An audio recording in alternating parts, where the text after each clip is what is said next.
দর্শক, বরিশালে কোটা বিরোধী আন্দোলনকারীদের সাথে পুলিশের সংঘর্ষ চলছে। এই খবর জানতে আমরা এখন যাচ্ছি বরিশালে আমাদের সহকর্মী আক্তার ফারুক শাহিনের কাছে। আর শাহিন, আন্দোলনকারীদের সাথে পুলিশের ধাওয়া পাল্টা ধাওয়া কি খবর আছে আপনার কাছে? আমরা আপনার পেছনে দেখতে পাচ্ছি যে এখনো ধাওয়া পাল্টা ধাওয়া সংঘর্ষ চলছে।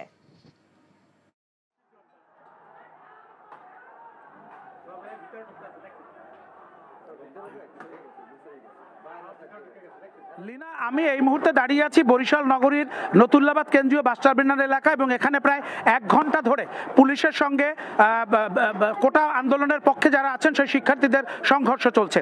এখানে আমি যদি আপনাকে দেখাই, এখানে সকালবেলা 11:30টার দিকে প্রথম কোটা আন্দোলনের পক্ষের সমর্থকরা এখানে এসে সড়ক অবরোধ করেছে, ঢাকা বরিশাল মহাসড়ক, এবং প্রায় 25-30 মিনিট পরে এখানে পুলিশ এসে তাদেরকে প্রথমে উঠিয়ে দেওয়ার চেষ্টা করে এবং শিক্ষার্থীরা মানে প্রতিরোধ গড়ে তুললে পুলিশ এবং শিক্ষার্থীদের মধ্যে ধাওয়া পাল্টা দেওয়া সংঘর্ষ শুরু হয়। এখন জন্ম সনদ দিয়ে খোলো বিকাশ স্টুডেন্ট অ্যাকাউন্ট, নিজের বিকাশ নিজে কর। এখানে এখন পর্যন্ত মানে বেশ কিছু টিয়ার সেল, তারপরে সাউন্ড গ্রেনেড এবং পাশাপাশি ফাঁকা গুলি করেছে পুলিশ। এবং এই মুহূর্তে আপনি যদি দেখেন যে পুলিশ এই নতুল্লাবাদ বাস টার্মিনালের ডান দিকে অবস্থান নিয়ে আছে এবং এটি ঢাকা বরিশাল মহাসড়কের একেবারে একটি কেন্দ্রস্থল এবং এটি বরিশাল শহরে ঢোকারও কিন্তু প্রবেশদ্বার।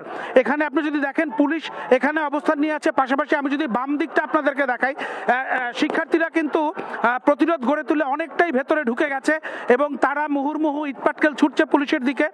এর পাশাপাশি পুলিশও কিন্তু খানিকক্ষণ পরপর টিয়ার সেল ছুড়ে পরিস্থিতি নিয়ন্ত্রণে আনার চেষ্টা করছে এবং এখানে সাউন্ড গ্রেনেডও ছড়া হচ্ছে। তো সবকিছু মিলে এখানে আসলে রণক্ষেত্রের পরিস্থিতি চলছে এবং দুপক্ষের মধ্যে তীব্র সংঘর্ষ চলছে পুলিশ এবং শিক্ষার্থীদের মধ্যে। লীনা, বরিশাল থেকে জানছিলাম কোটা আন্দোলনের খবর। মাসুদ চেয়ারম্যান চাপলে কি জানোস না, এমন মায়ের মারুম কুত্তার মতো খালি সাইড পারবি। তুই যদি আমার বউ আস, তুই হবি রাজরানী আর আমার বউ টুনি বিবি তোর বান্দি। আমার সংসারটা কেন ভাঙতে সময় না? নিজের জামাই আটকা রাখতে পারেন না? কেমন বউ আপনি? কেলেঙ্কারির আর কি বাকি আছে? বদনাম তো শৈলেই লাগছে। আপনার প্রথম বউ কি আত্মহত্যা করছিল নাকি আপনি মারছেন?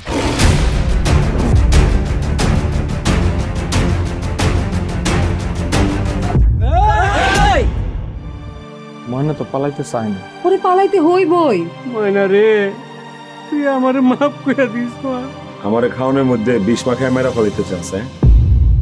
মাইরা একেবারে আম গাছের লগে ঝুলাই দিবেন যেমনি আপনার বড় বড় মাইরা ঝুলাইছিলেন।